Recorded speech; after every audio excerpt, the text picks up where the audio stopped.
The Rogers family and past board members were all very divided about the issue of corporate governance. Mm-hmm.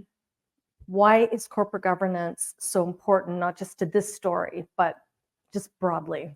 Yeah, so just broadly, I mean, look, this is a public company, right? And I think like some people forget that because it's Rogers and it was started by Ted Rogers and it's controlled by the Rogers family, but Rogers is a public company. And what that means is that even though you have a controlling shareholder, the vast majority of Rogers common equity is held by regular people.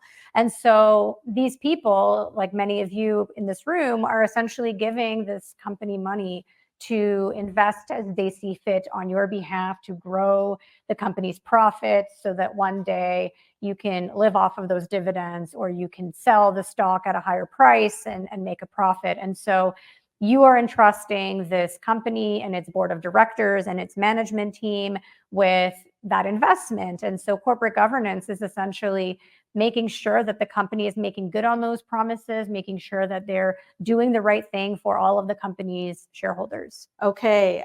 Is there any analysis that the Rogers family control structure has resulted in subpar performance compared to other telcos? That's a great question. Oh, that is a great question. I mean, so one of the reasons that Edward gave for wanting to change the CEO was actually that he felt Rogers' share price was underperforming Bell and Telus.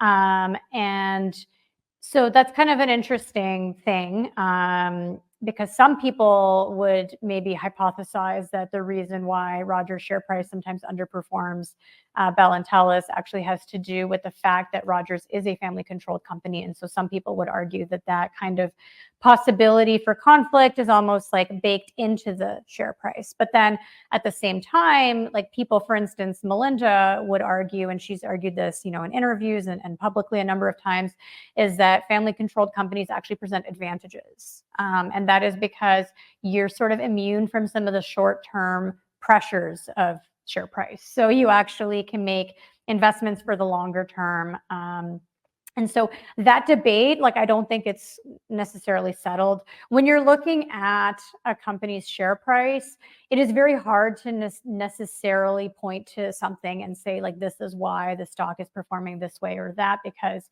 you have things like the Shaw deal, for instance, like that's going to affect the share price if you're in the middle of a lengthy, protracted regulatory review.